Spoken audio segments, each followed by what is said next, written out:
Welcome back to my YouTube channel. Today, we're going to take a look at popular open source development languages. Let's get started. Linux is a very popular operating system for developers, because so many of the tools are freely available and very accessible. So let's take a look at a few of the open source development tools and languages. First up we have the shell. The shell is what I have open here with the command line. A shell script is designed to be run by the command line interpreter. This happens to be Bash or the born-again shell.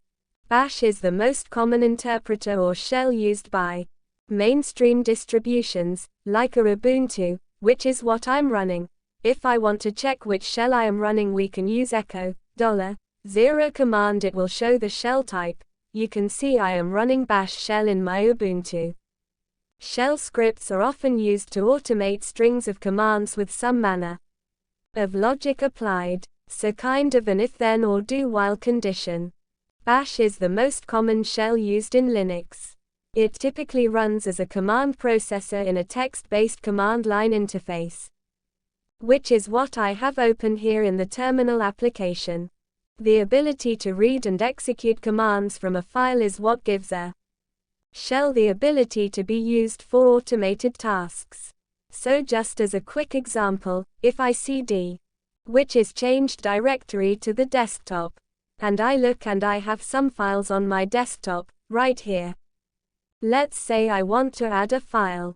I can touch new file, which is just going to create an empty blank file right here. But what if I wanted to create a bunch of files? I could do a simple for loop. So, for I, in 1 to 100. And we'll go 1 to 100, and this is more advanced than what I would expect you to learn in this course. I'm just using this as an example of how the command line can automate certain tasks. So, for I, n, start with curly bracket 1.100 close with curly bracket, semicolon do. Touch new file, underscore, $I, semicolon, done, and we'll just give it, I as the name. So it's going to iterate through 1 through a 100, done.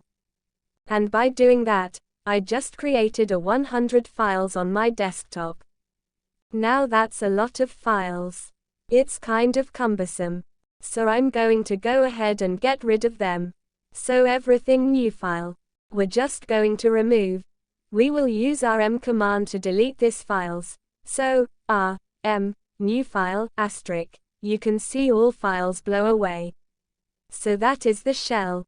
Next up we have the C programming language.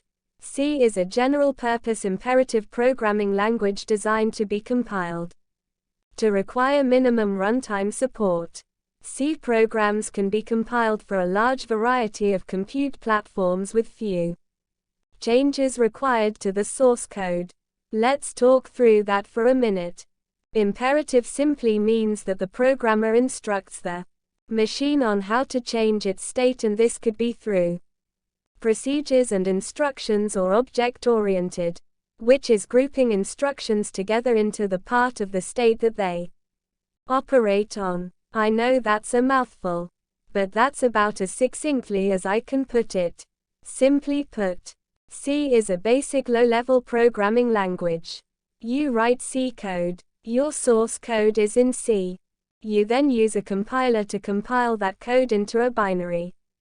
The binary then is executable. So let's say we use a web browser. As an example, you write the code for a web browser. You use C to write it. You then compile it and you're left with an executable something like Firefox. C is one of the most widely used programming languages with compilers available for the majority of existing computer architectures. That is to say, if you learn C, you can program for a lot of different hardware. Next up we have Java. Java is a class-based, object-oriented general-purpose programming language designed to compile and run on any system. supporting the Java runtime via its JVM or Java Virtual Machine. Java is one of the most popular languages in use to date. So again, object-oriented means that groups of instructions are sort of grouped together with the part of the state that they operate on. You're working with objects. Java is very popular as a web application language. Now there are a couple of caveats to using Java. One, you have to have a JVM installed or a Java virtual machine. And the Java application or Java source code itself has to be packaged properly. The original Java reference compilers, virtual machines and class libraries were released under a proprietary license by Sun. However, Sun has since released much of Java as free and open source software under the GPL or GNU General Public License. OPAID or Open Java Development Kit is a free and completely open source implementation of the Java programming language. So Java and C are both very robust, heavy-duty programming languages. The shell is generally for scripting, and JavaScript itself started out as just a purely scripting language. However, and I'll jump around here, most web browsers have a dedicated JavaScript engine for JavaScript execution, as it is a technology that enables interactive web pages. So a lot of the interactivity that you see, particularly if you are working with a website and the page does not reload in between action items, a lot of that is made available through JavaScript. So HTML, CSS, and JavaScript make up the core technologies of the World Wide Web. Originally implemented as a client-side technology, JavaScript engines are now available in many types of host software. Java and JavaScript are two completely different and distinct languages. Historically speaking, Java has been used for heavy-duty back-end programming. The engine, if you will, that makes a web application work, as well as some of the front-end UI stuff. And JavaScript has typically been just front-end UI or user interface components and functionality. Next, we have Perl. Originally developed in 1987 as a general-purpose Unix scripting language, Perl has become a high-level general-purpose programming language. Perl typically refers to Perl 5, but it could also be used to refer to Perl 6. Perl 5 and Perl 6 are completely different. Perl supports both procedural and object-oriented programming and is highly extensible, with over 20,000 third-party modules available. Due to its significant flexibility, Perl is sometimes known as the duct tape of the Internet. That is, if you need to patch something up and make it work, you can probably use Perl to do it. Next up, we have Python.